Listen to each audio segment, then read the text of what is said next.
오늘 코로나 상황을 짚어보도록 하겠습니다. 두 분의 전문가를 모셨는데요. 천은미 이대목동병원 호흡기내과 교수, 최진봉 성공회대 교수와 이 시간 함께하겠습니다. 어서 오세요. 안녕하세요. 예, 중앙방역대책본부 브리핑까지 함께 들어보고 오셨는데요. 최근에 이제 추세에 대한 언급이 있었습니다. 어쨌든 확산세가 완전히 꺾였다고 보기는 어려운 상황인 건 분명한 것 같고, 여전히 이 3차 대유행이 지속되고 있다. 네. 이렇게 진단을 우리 당국도 하고 있는 것 같습니다. 어떻게 보셨는지요? 네, 오늘은 조금 주말 효과 때문에 낮게 나왔습니다. 네. 양성률이 0.77%밖에 안 나왔는데 아마도 그 이유는 주말 효과 플러스 지금 거제 조선소라든지 네. 목욕탕의 대규모 확진자가 조금 숫자가 줄어들면서 새로운 집단 감염이 안 나왔기 때문에 300대를 유지한 것 같지만 보시면 이렇게 어떤 편법 모임이 좀 많이 활성화되고 있으면서 집단 감염이 되고 있는 것 같고요. 또 사우나 이런 것을 통해서도 조금 계속 아마 지속적으로 나올 것 같고 이 방역 자체가 만일에 지속이 안 된다면 코로나가 앞으로 1년 이상은 우리가 이 상태로 가야 되잖아요. 그러면 지금부터 아직도 긴 호흡이 필요한 시기인데 조금 많이 이렇게 방역에 대해서 느슨해지면서 조금씩 늘어나는 것 같습니다. 그래서 주말 효과가 끝나는 내일부터 또 아마 지켜봐야 될 것 같은데 지난주보다는 조금씩 늘 수 있다고 생각합니다. 네, 일단 현 추세를 좀 짚어봤고요. 오늘부터 요양병원에서 65세 이상 대상자들을 접종이 시작이 됐기 때문에 그 이야기를 나눠보겠습니다. 이제 인과관계가 백신 접종과 혈전 생성 간의 인과관계는 확인되지 않았다는 결정이 나왔지만 계속해서 보고가 나오기 때문에 많은 분들이 걱정을 하신 것 같습니다. 접종률이 많이 떨어졌어요. 1차 때 90%가 넘었는데 이제는 76% 정도 있습니다. 그러니까 지금 말씀한 76%는 사실 이제 65세 이상 분들의 접종률을 조사했을 때 그 정도 떨어진 거거든요. 그러니까 아무래도 이제 언론에서 보도하는 내용 중에 지금 말씀하신 혈전 문제가 나왔었고 물론 거기에서 유럽에 있는 나라들의 방역 당국 또 우리나라의 전문가들 동일하게 다 혈전과 직접적인 연관성이 없다라고 결론을 내렸습니다. 그래서 계속 지금 접종을 하고 있고 유럽도 아스트라제네카 계속 접종을 하고 있는 상황이거든요. 그래서 직접적으로 혈전과 관계가 없음에도 불구하고 이런 뉴스가 나오게 되면 맞아야 되는 분들 입장에 상당히 좀 불안감이 있을 수밖에 없고 두 번째로 아스트라제네카를 65세 이상이 접종을 좀 회피하는 이유 중에 하나가 처음에 우리가 아스트라제네카 접종할 때 그 예방접종 관련된 부서에서 또 위원회에서 결정한 사항이 뭐냐면 초창기는 65세 이상 맞지 않기로 했었어요. 네. 그것도 어느 정도 저는 영향을 미쳤다고 보거든요. 유럽은 그때도 다 맞고 있었는데 우리만 65세 이상은 맞지 않기로 결정이 되면서 결국 이제 국민들 입장에 특히 65세 이상 이제 고령층에 있으신 분들 같은 경우에 아직도 이제 신뢰가 좀 떨어지는 거죠. 결국 그러니까 다른 백신보다 아스트라제네카가 조금 위험한 거 아니냐 이런 생각들이 확산되고 있었고 그게 여론에 영향을 미치다 보니까 65세 이상이 되는 분들의 접종을 희망하는 그래서 퍼센테이지가 떨어질 수밖에 없는 상황이 아니었나는 생각이 드는데 오늘 이제 방역 당국도 연관관계에 아무런 연관관계가 없다고 발표를 했고 대통령까지 또 맞으셨고 이래서 아마도 이후에 차후에 조금씩 더 접종률이 늘어나지 않을까 하는 생각이 들어요. 그런 차원을 본다고 하면 전문가들의 말씀을 믿으시고 접종 대상이 되시는 분들은 피하지 마시고 접종을 했으면 좋겠다는 생각이 듭니다. 네, 조금 더 들어와서 보니까 65세 이상 종사자들의 동의율 자체는 90%가 넘었거든요. 근데 이번 환자분들께서 동의율이 조금 낮습니다. 70% 조금 넘는 수준이어서 불안감을 해소해서 이 환자분들의 접종률을 좀 높이는 게 중요한 상황인 것 같아요. 네. 요양병원 65세 미만에 접종을 했을 때 사실 사망자 16명이 나왔는데 지금 인과관계가 없다고 발표를 하셨어요. 자, 그렇다면 65세 이상은 훨씬 기저질환자가 고령자가 많습니다. 그럼 보호자 입장에서는 접종 후에 인과관계가 없다고 나오면 어떻게 할 수가 없어요. 그러니까 그거는 사실이에요. 그게 가장 힘들어하는 거고 보호자들이요. 그리고 해외 사례가 조금 영향을 준 거는 있지만 그거는 저는 크지 않다고 생각해요. 국내에서 사례가 나왔고 국내에서의 전 요양병원 사망자 사례가 가장 이 요양병원의 접종률에 연관이 많다고 생각합니다. 그렇기 때문에 우리가 인과관계를 설명할 수 있게 하기 위해서는 제가 검사를 좀 했으면 좋겠다고 사실 여러 번 딴 데도 부탁을 드렸는데 간단한 혈액 검사거든요. 인과관계가 설명이 되면 그리고 예진하는 의사분들이 사실 환자의 얼굴을 보고서 특히 이렇게 기저질환자는 얼굴 보고서 예진할 수가 없습니다. 건강한 분들은 대화도 되고 얼굴로 알 수 있지만 오래 투병하시는 분들은 폐혈증 환자도 열이 안 나세요.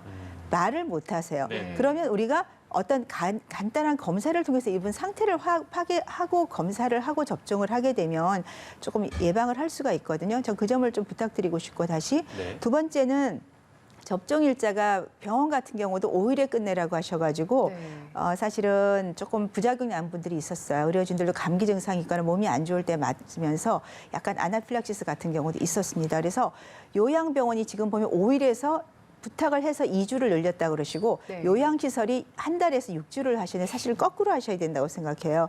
요양시설은 도리어 조금 그래도 투병을 하지 않는 연세가 많은 분들이 계신 곳이고 요양병원은 치료를 받는 곳입니다. 요양병원에서는 1, 2주 사이에 환자가 상태가 좋아질 수가 없어요. 만일에 폐렴이 있거나 요로 감염이 있거나 이런 분들이 2주 후에 접종을 절대 못합니다. 그렇기 때문에 요양병원 같은 경우는 기간을 충분히 주셔야 되고 그 백신을 딱 한 달 만에 맞아야 될 이유는 전혀 없다고 생각합니다. 유통기한만 지나지 않는다면 2달 정도에 걸쳐서 환자가 상태가 안정적일 때 맞는 게 저는 현실적으로 가장 맞는 방법이라 생각하기 때문에 이러한 접종 기간에 대해서 정부가 다시 한번 보완을 해주시면 고맙겠다는 생각이 들고요. 우리 의료진들도 접종 기간이 짧아서 못 맞았거나 몸이 안 좋아서 못 맞거나 또 생각할 시간이 필요한 분들도 있는데 못 맞는 분들이 계세요. 그래서 너무 속도전으로 시간을 하지 마시고 다른 나라들, 이스라엘 같은 나라 길 가다가도 맞지 않습니까? 본인이 생각이 나면 그런 식으로 본인들이 원할 때 좀 맞을 수 있게 시간을 조금 조정을 해주시는 것이 좀 필요하다고 생각합니다. 예. 아스트라제네카 백신 뭐 질문만 짧게 하나 드리고 저희가 뭐 주제를 넘길 것 같은데요. 물론 이제 대통령께서도 백신을 맞았기 때문에 그 부분도 따로 짚어볼 거고요. 미국 쪽 임상 결과 나오고 물론 이제 그 전부터도 혈전과의 연관성은 없다라는 입장을 뭐 유럽에서도 밝혔고 이제 우리 방역당도 1차적으로 확인해 준 게 있습니다. 근데 미국 쪽 임상 결과를 보니까 뭐 좋게 나온 것 같아요. 이제 이런 여러 상황을 봤을 때 이제 아스트라제네카 백신과 관련된 어떤 논란이랄까요? 이거는 어느 정도 이제 일단락이 됐다고 봐야 되겠죠? 네, 지금 나온 이제 결과는 예방률이 높게 나온 거죠. 미국 데이터도 좀 그렇게 나왔고 유럽도.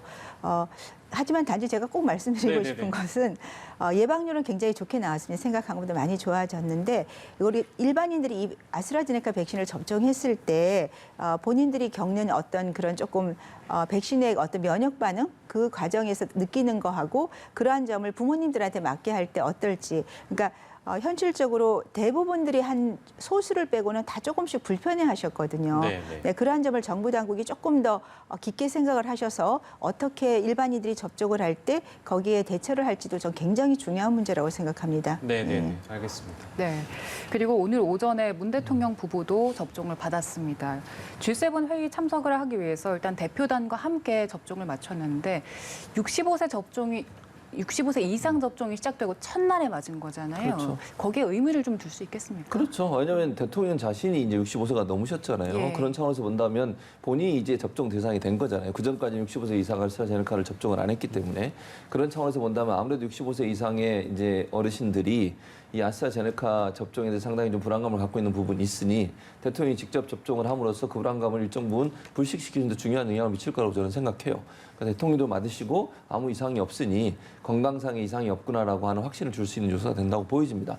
말씀드린 것처럼 아스트라제네카 백신에서 상당히 부정적인 여론과 그런 이슈들이 좀 있어서 65세 연세가 좀 있으신 분들이 회피하는 어떤 비율이 좀 높아진 건 분명한 사실이잖아요. 그걸 불식시키는 방법 중에 하나로 대통령이 직접 맞으신 것도 저는 잘하신 일이라고 생각해요. 그것이 결국은 국민들이 볼 때는 대통령도 맞았다고 하니 이제 안심하고 맞아도 되겠구나 이런 생각을 가질 수 있지 않겠습니까? 네네. 그런 차원에서 본다고 하면 물론 이게 의도적으로 그렇게 했다고 보기는 어렵고 본인이 어쨌든 또 회의에 가셔야 되니까 맞은 부분도 있지만 그 자체로도 상당히 이제 65세 이상의 아스트라제네카 접종에 상당히 큰 기여를 할 수 있는 기회를 가질 거라고 저는 봅니다. 네. 목욕탕 얘기를 좀 하겠습니다. 목욕장업 특별 방역 대책 시행 중입니다. 이용은 1시간 이내에 이용하고요. 사적 대화도 금지하고 음식 섭취도 금지합니다. 이제 이런 특별 방역 대책이 시행되는 이유 그 배경에는 이제 목욕장업을 중심으로 한 집단 감염들이 확인이 됐기 때문입니다. 지자체에서 하는 거 보니까요. 진주시 사례를 언급드리고 싶은데 방수 마스크 착용 이거 어떻게 생각하십니까?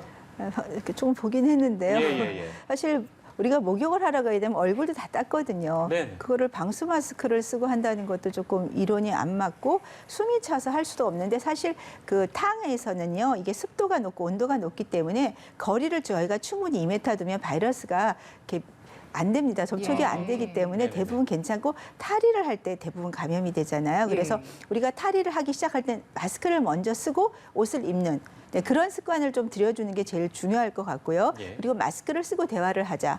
그리고 사용한 물품에 대해서는 소독을 자주 하고 환기를 좀 자주 할 수 있게 공기청정기나 이런 것을 좀 이용을 하도록 하고 예. 그리고 사람과의 간격을 조금 주고 또 꼭 필요한 건 식사를 절대 하시면 안 됩니다. 예. 그 안에서 식사를 그래서 1시간이란 이제 제한을 줬지만 사실 1시간 동안 목욕을 못 하는 분도 많으시거든요. 네네. 그래서 달 목욕처럼 매일 하는 목욕은 이제 금지가 됐기 때문에 꼭 필요할 때만 가시고 몸이 약간 감기 증상 찌뿌둥할 땐 절대로 가지 말고 검사를 받으셔야 되고 예. 그리고 식사는 하지 말고 옷을 입을 때도 마스크를 꼭 쓰고 옷을 입는 대화하기 그런 정말 기본적인 방역 수칙을 지켜주시면 지금처럼 이렇게 대규모로 확진자가 나오지는 않을 거라고 생각합니다. 네. 그동안의 집단 감염 양상을 보면 병원이나 종교시설 같은 특정 장소에서 이루어졌었는데 요즘엔 보면 다중이용시설 같은 지금 이야기 나눈 목욕탕 이런 곳에서 많이 일어나고 있거든요.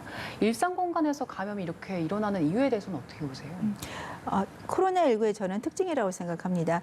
일부에서는 증상이 있어서 가서 감염이 되신 분도 계시지만 지금 뭐 조선소라든지 목욕탕 이런 곳에서 보시면 증상이 없을 때 감염이 많이 돼요. 그게 코로나19의 무증상 감염이고 네. 무증상 감염이 기본적으로 60% 된다고 여러 번 말씀을 드렸습니다. 그래서 우리가 본인이 증상이 없더라도 항상 마스크 착용을 해야 되고 2인만 있어도 마스크 착용을 하고 해야 돼요. 저 사람 날 잘 아는 사람이니까 괜찮겠지. 대기를 하다가 그냥 감염을 시킬 수가 있는 예. 거죠. 그래서 그 점을 꼭 기억해야 될 것 같습니다. 네. 거제 저희 조선소 보면 지금 확진자는 141명이고 굉장히 빠른 속도로 이게 지금 확인이 되고 있기 때문에 뭐 이 다양한 공간입니다. 아무튼 뭐 조선소 규모가 굉장히 크겠죠. 원인을 어디서 좀 찾아볼 수 있을까요? 조선소도 많은 사람들이 근무를 하는 곳이고 그중에는 뭐 탈의도 같이 하죠. 땀을 샤워도 같이 하다 보면 여러 가지 물품도 같이 쓰게 되고 기숙사 생활하는 곳에는 뭐 같이 숙식을 하니까 가족처럼 감염이 될 수 있고 또 통근 버스가 출퇴근 버스도 같이 탈 수 있고요. 네네. 그러니까 밀집도가 높기 때문에 우리가 지금 여러 가지 사업장 외국인 근로자들 나오는 그런 것과 똑같은 곳이라고 생각하기 때문에 밀접 접촉에 의한 또 무증상 감염이 확산이 될 수 있는 소지도 많은 곳이고 이러한 사업장은 사업장별로 저는 정기적으로 선제 검사를 꼭 해주는 것이 훨씬 빨리 확진자를 찾을 수 있다고 생각합니다. 네, 지금 그래서 거제시에서는 선별진료소 5곳을 설치해서 진단 검사에 들어간 상황인데 그런데 조선소에 근무하는 분들 그리고 협력업체들도 같이 들어와 있기 때문에 그 지역도 넓고 인원이 상당히 많습니다. 네. 어떻게 대책을 세워야 될까요? 그러니까 일단 저 거제시 같은 경우에는 거의 뭐 그쪽에 근무하신 분들 협력업체든 아니면 두 곳이거든요. 거기에 조선소가 두 곳에 근무한 모든 분들 다 조사하겠다고 지금 얘기를 하고 있는 상황이에요. 현재까지는 5곳 설치해서 조사하고 있고 어제만 해도 사실은 2,400여 명이 예. 한꺼번에 몰리면서 엄청나게 혼잡을 이루기도 했는데 점차적으로 전 직원들을 대상으로 진단검사를 시행하는 것으로 알려지고 있고요. 지금 거제시는요. 시민 5명 중에 1명이 조선소에 근무하는 분들이에요. 네. 그렇게 많아요. 그러니까 이게 만약에 확산이 되면 도시 전체가 상당히 위험에 빠질 수 있는 상황이 될 수 있다는 점도 우리가 기억해야 될 것 같고 이게 처음에 14일, 15일 각각 하루하루씩 첫 환자가 발생한 걸 알려지고 있습니다. 일단은 그 본사에서 근무하는 분 한 분하고 협력업체 근무하는 한 분이 이제 다른 곳에 다녀와서 접촉이 된 걸로 알려지고 있고 그것 때문에 조사를 했더니 이렇게 많은 사람에게 확산이 된 거 아니겠습니까? 네. 그러면 뭐 밀집된 환경에서 작업을 할 수밖에 없는 상황이고 특히 이제 통근버스 얘기도 했고 예. 그다음에 식당 같은 경우도 밀집해서 식사를 계속 동일한 시간에 하잖아요. 그러니까 시간을 두고 시차를 두고 할 수 있는 그런 작업 환경이 안 된단 말이죠. 또 뭐 아까 탈의실도 얘기하셨는데 그런 부분에 있어서 접촉이 늘 평상시 이루어지고 아는 사람이라는 이유로 마스크 착용이 좀 더 느슨해질 수 있는 상황이고 이런 상황이다 보니까 결국은 확산의 위험성이 높아지고요. 그다음에 아까 말씀드린 것처럼 전체 시민의 5명 중 1명이 조선소 관련된 업무에 일하고 있기 때문에 가정이나 아니면 다른 곳으로 감염될 확률이 엄청나게 높은 상황이죠. 그래서 지금 긴장 가운데서 선별진료에서 조사를 하고 있고 전수조사를 통해서 격리를 시키고 있는 상황이고요. 현재 초등학교나 유치원 같은 경우에 전부 집단 휴진을 했어요. 예. 그래서 지금 학교도 문을 열지 않는 상태고 그래서 상당히 긴장을 하고 있는데 중요한 건 빠른 시간 안에 처단할 수 있도록 하는 선제적 조건이 반드시 필요하다는 생각이 들고 지금 상황처럼 이제 도시 전체가 위험에 빠졌기 때문에 빠른 시간에 전수조사해서 문제가 있는 사람들을 찾아내는 게 중요하지 않겠나는 생각이 듭니다. 예. 마지막 질문이 될 것 같습니다. 봄꽃 축제 줄줄이 지자체에서 취소를 합니다만, 예, 뭐 광양시 사례를 보면 주차장을 폐쇄해도요 몇만 명이 몰렸다고 합니다. 그래서 뭐 비대면 방식으로 하겠다, 드라이브스루 방식으로 하겠다라는 접근을 하는 것 같은데 이게 또 대안이 될 수 있을까도 의문이기도 하네요. 어떻게 보세요? 드라이브스루 하면 많이는 못 가시겠죠. 네네. 예, 지나가면서 보는 거고 뭐 저는 온라인으로 좀 보는 게 좋을 것 같고요. 그리고 사실 여러 사람이 모이다 보면 그중에 분명히 수만 명이 모이면 감염이 돼도 어디서 된지를 알 수가 없으세요. 지금 사실은 꼭 거기 진해나 이런데 뭐 먼 데까지 안 가시더라도 주변에 산이나 예. 길가에 벚꽃이나 개나리도 많이 있거든요. 예. 저는 그런 걸 올해는 보고 내년에 좀 가시면 어떨까 생각합니다. 네, 가까운 곳으로 좀 가셨으면 좋겠다라는 말씀까지 전해드렸습니다. 오늘 코로나19 상황을 짚어봤습니다. 최진봉 교수께서는 저희와 더 함께해 주실 거고요. 천은미 이대목동병원 호흡기내과 교수는 여기서 인사드리겠습니다. 고생하셨습니다. 감사합니다.